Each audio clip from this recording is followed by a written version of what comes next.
There are still some places in Ontario practicing very inhumane COVID protocols, and it should be a cause for outrage all across the province. So I was browsing online, looking on news stories, seeing stories come up on social media, and I clicked on one story, a CBC article about a man lamenting the fact that he was not able to comfort his dying mother in hospital, a hospital in Scarborough. He wasn't allowed to be by her side because of COVID protocols. And I read it and it reminded me of all those stories from 2020 of people saying the same thing. And I thought, yeah, these old stories, it is just awful. Lots of terrible things going on in 2020, lots of awful rules. I don't think those hospital ones were acceptable even back then, but I thought at least this is behind us. I was wrong. I looked at the date stamp, April 2022.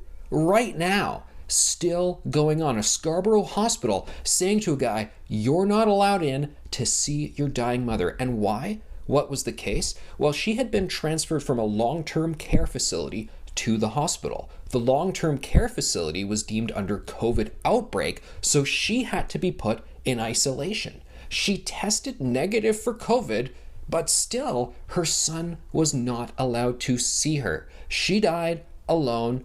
He was not able to be there. He could not see his mother in hospital. How is this acceptable? It's not.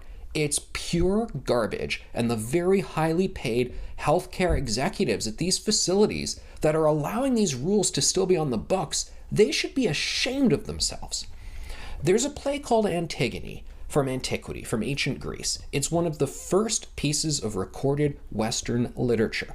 And the plot of this, Antigone is a woman, her brother dies, and she wants to go bury him. But the king says, no, I've changed the rules, and you can't go ahead with the burial. And that's what causes the whole issue, that tension. And this is, of course, a tragedy and one of the foundational pieces of Western literature. And the point of it, and I bring this up for this very reason, is how deeply ingrained it is in our culture to say, yes, people have a right to do these sorts of things. The end-of-life process matters. The burial rites, the funerals, the being beside someone as they are dying. And yet, for some reason, some hospital exec, a number of hospital execs around Ontario, are allowing these rules to still be in place because of fear-mongering over a virus.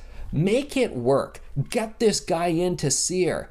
Outbreak this or that, protocol this, do what you test this or whatever. Who cares? The mother is dying. The family bond should be deemed sacred. And yet, oh no, because of this virus, which everybody has right now, thankfully the new variants have proven much milder than things were before. Pretty much everybody's vaccinated.